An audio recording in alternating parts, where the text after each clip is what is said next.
Hi everyone, Tea Drinker here. Today I'm reacting to Fallout Episode 4. If you'd like to see the full reaction to this and vote on our monthly community film for just $1 a month, you can join the Patreon. I am loving this series so far. I'm a massive fan of the game series itself. I've played every single one. Outside of Zelda, this is probably my favourite game series of all time, and I'm so looking forward to getting right into Episode 4. I think the show is just doing such a fantastic job with the writing and really nailing the philosophical statement of the Fallout universe. So, yeah, without further ado, let's watch Fallout. Love the first 3 episodes of this show, so I'm very excited to see what happens next. All of the music from Fallout 3 is just so fabulous. Pretty flowers need the sun. This applies to everyone. In the first year and a half, I clocked 450 hours into Fallout 3, so all the music is so fresh in my mind. Oh, are we finally going to see feral ghouls? I just love Lucy's fish out of water character, it's so great. Is it going to be feral ghouls? What are we going to see here? Oh, it's just another regular ghoul. You up for that bounty too, huh? Yep. Yep. Okay, yeah, he's definitely at his end, isn't he? The more animalistic portrayal of a regular ghoul is very interesting. Yeah, maybe. Yeah, you don't have to have any files, do you? I'm sorry, Roger. I'm all out. That's okay. It's okay. Yeah, he's about to turn. Since I first started showing. Remember how good food used to taste? What's he gonna do here? Blamco mac and cheese. He's not gonna hurt him, is he? Apple pie. You know, my mom used to. Yeah, there we go. That's it. Gave him that one last nice memory before killing him. What'd you say your name was? Lucy McLean. Yeah, that's what I was thinking. He'd have to recognize the name at some point for the story to work. Sometimes a fella's gotta eat a fella. Oh, interesting. I was wondering whether or not they would bring this story element into it. Oh, he's really getting under her skin, isn't he? Why keep going? Why the fuck am I doing all the work? Wow, they've really captured the tone of the Fallout games so well here. How they're able to balance the serious moments with the campy moments as well. Hello, fellas, how are you? Ah, we're getting more of the Vault storyline. Okay, great. I asked him all sorts of questions. Who he is, who he works for, why his colleagues kidnapped Overseer McLean. 200 years with no contact. Yeah, it's going to be so interesting to see how the Raiders are going to end up dismantling the Vault itself. Whether or not they physically will dismantle the Vault dwellers themselves will just kill each other. We'll try again tomorrow. I said it in the first episode how the interpersonal politics of the Vault works so well. You're not the only one that feels the absence of your father. And with your sister gone, you're the last standing McLean. I'm so interested to see where his character ends up going. Why does it matter? Love the score coming in as well. It sounds fabulous. Just tread lightly. This character is either going to be the wisest of them all, or she's going to end up being the master. She'll either end up being the master of all the internal conflict within the Vault itself. I'm interested to see what's going to happen. This soundtrack really sounds like Fallout 1, I love it. Interesting to see how radiated water will be a rite of passage for her character. Her literally being infected by the new world by crossing the threshold. How does that golden rule drive what's going through your head right now? God, he's sick. How he must work for her as a visual embodiment of what a person can become out here in the wasteland.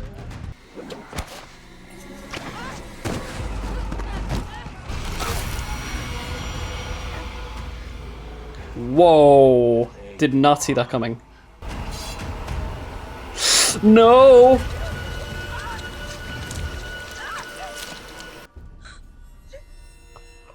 I didn't see it coming. Right there. I really did not see that coming. Jesus. Hey, you. Hey. lost my job as the gatekeeper. What is he doing now? Handling the death of the father of your unborn baby. What's happening with these two characters? Him. He was a good man, Steph. He'd just carry on until everyone left the room. I loved him so much. And those monsters took him away from me. Oh, okay, yeah, she's trying to get inside his head. It would mean Isn't a she? lot to me. I just love the cinematography as well. The lighting is just fabulous. Oh, is she serious about this? Surely not. Surely there's a game operating here. Yeah, she's trying to seduce him in order to get her way. Yes, I am Bert.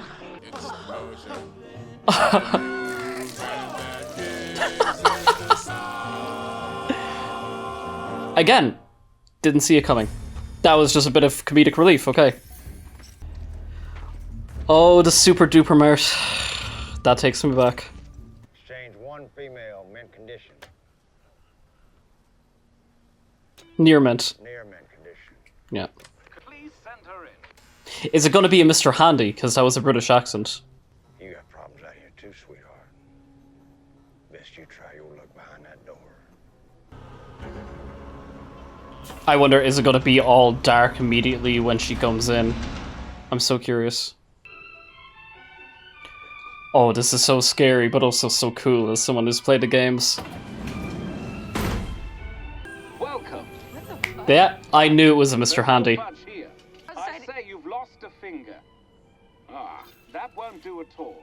Let's get you taken care of. Follow me. Oh, is she going to get a replacement? Especially since my temporal sensors went out in the Great War. That must have been a week ago at least. Would you mind taking a seat? I love the humor of this show. I say. I really do appreciate this. Oh, I love the close-up of his eye. Much better, isn't it? Could be worse. You have real cotton? Of course. Ah, Don't you? she'll be enamored. You seem unhappy. He did not treat me very courteously. Really? Pointed out, I thought I was here to be a sex slave. What? No! What a disgusting idea! I'm simply going to harvest your organs. There it is. There's the turn. But at least he was nice enough to give her a new finger first. I really like the show's humor. I wonder what your dad would say about this. He'd be handing on the cake himself. Yeah, he was a saint. Is he going to try to win them over? I don't know what the people of Vault 32 were up to. But it was anything but innocent. Interesting. The overseer he was speaking to earlier, she has to be in on this. It makes too much sense. Yeah, it makes too much sense for this to just kind of come out of nowhere. I bet you the reveal is going to be so obvious, but I'm not smart enough to have figured it out. This is great that they are building on the story that was set up in episode 1 and they're not just leaving it a mystery. You see? Whatever happened here happened a long time ago. Yeah, so what's been happening for all this time if the Raiders invading was a more recent affair? Those Raiders definitely know something we don't know. What's that talking in the background? Just a radio? Whoa, did you see that? The fork in the toaster? Oh, the amount of time I've spent exploring abandoned vaults in the games is just terrific, seeing all this. It just doesn't make any sense. Had they become crazy with an infection?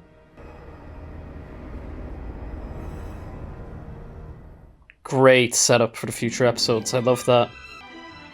I wonder if we're going to get any of Max and the Squire in this episode, or it's just assumed they're still traveling. Pardon the interruption. Our latest arrival. Ah yeah, Raiders. Makes so much sense. Where are you from again? Whoa, that's some real Texas Chainsaw shit. God, she's been walking without a boot all this time. Sir, you can't do this. Please, I need my organs. That is terrifying. This won't hurt a bit. Please don't hurt her. Oh, wow. Excuse me. Man, she is resilient. Poor Mr. Snip Snip. There's no fudge here.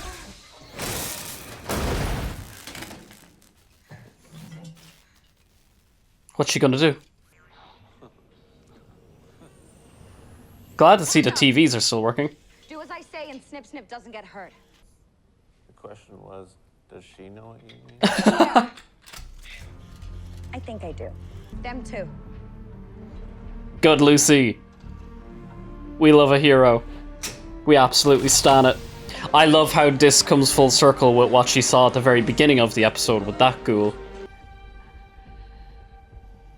She's gonna be too scared to leave. All of them.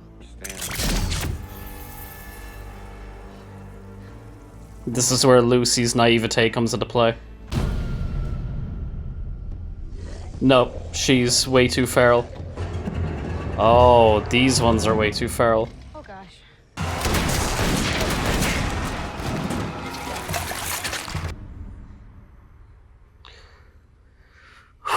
Okay, that was convenient enough, at least. I'm just waiting for one of them to pop back up.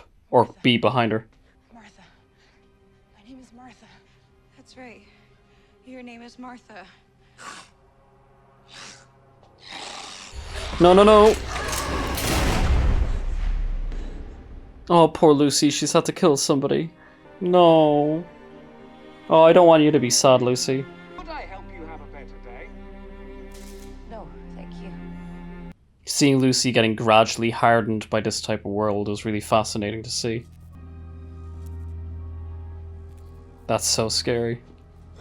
I think it's safe to say they went bananas. Yeah, what's going to be on the Overseer's computer? I'm so curious to see this. What happened? Was it something like a gas that made them all crazy? Moldaver? Oh! Very interesting. Okay. Also, seeing the text of the terminal matched at what's in the game is so great to see. Oh, Lucy.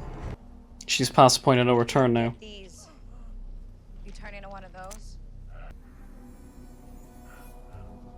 But she's not going to do that to him because she's too good. I'll never be like you.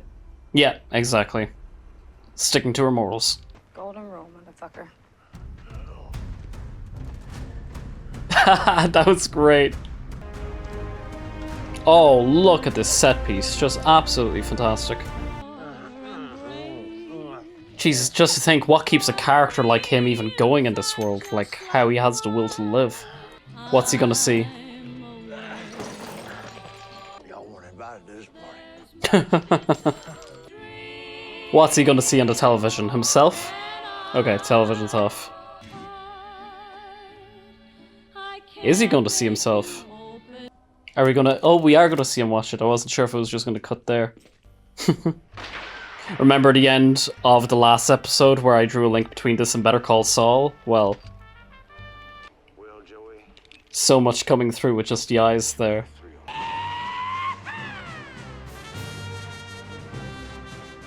Is that the end already? And yeah, well there you have it.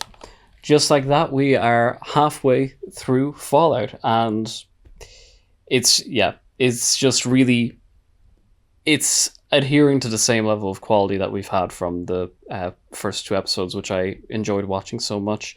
I think that they have done a great job so far of, like, we're given the fact that it is literally episode 4, but nonetheless you are able to see that this truly is kind of like about the halfway mark for Lucy, that what's going to happen now with her uncovering the truth about her family, whether she's going to come head to head with Norm on that or whatever, be that as it may, the lessons that she's learned from the Wasteland is going to most likely either make her make an individualist choice that she wouldn't have made were she still loyal to the values of the Vault, or what she's going to do is make her be valued to the ethos of the Vault, but just in a way that has now been coloured by our experiences in Wasteland. I was a little disappointed we didn't get to see Max in this episode. I mean, it was only a 43-minute long episode. I definitely would have appreciated maybe if there was just 1 or 2 scenes of Max, but who knows, maybe in the next episode we're going to get significantly more, and this is just the way they've paced things out, who knows.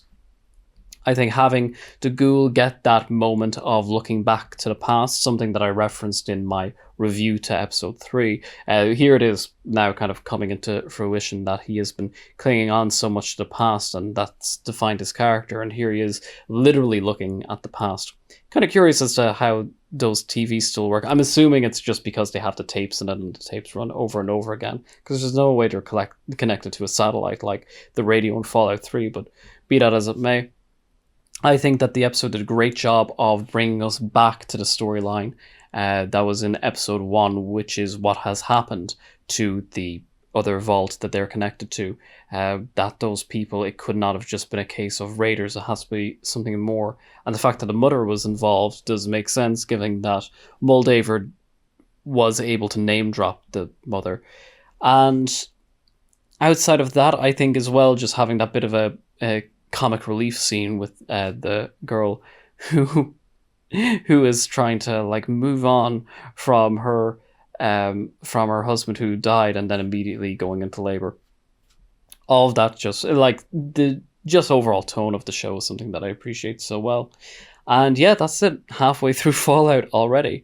A lot of kind of what I had to say about what's impressed me so much about the show so far, I've already done so in episode 3, so I'm going to hold off from kind of going back through it again until I feel it's necessary. But again, I just feel that from one thing that I haven't talked about enough maybe is just how well, from the point of view of someone who has played the games, they've just done such a phenomenal job of capturing all the aspects of the lore, but delivering the lore in a way that is authentic to the story. It's not just throwing them in there for the sake of it. They'll save that kind of thing just for, you know, kind of like the odd setup shot of a beginning scene or something like that.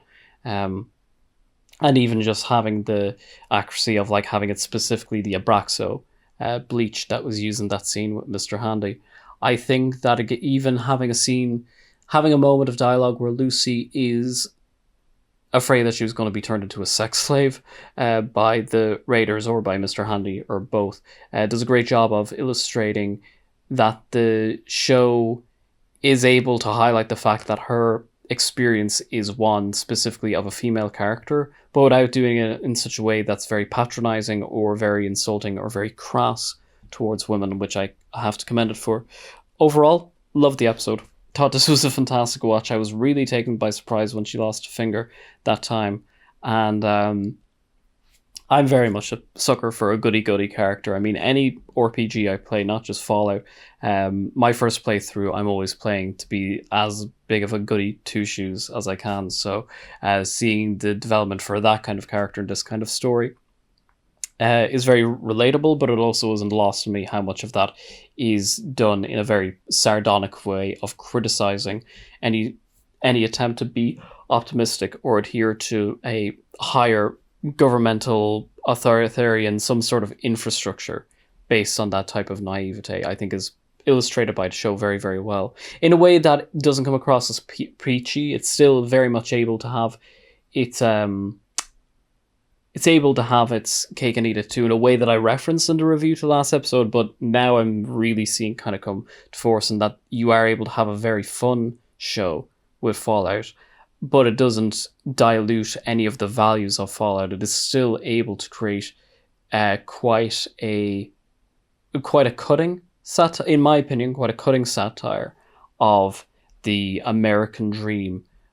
So it were, whilst it's able to be very cutting and very sardonic and very sarcastic and very criticizing of all that as a means to an end of creating a truly nihilistic portrayal of the post-apocalypse in a way that we may not have seen before, especially, well, if you haven't played any of the Fallout games, you wouldn't have seen it done quite like this, that so much of the horror of Fallout is kept beneath the surface, and instead all the shiny and the glitz and the optimism and the American flag, apple pie, baseball kind of culture is there as a hint. It's this very eerie mask. It's like in a horror movie where the villain is just wearing this like cartoon child's mask that you're never really allowed to see underneath.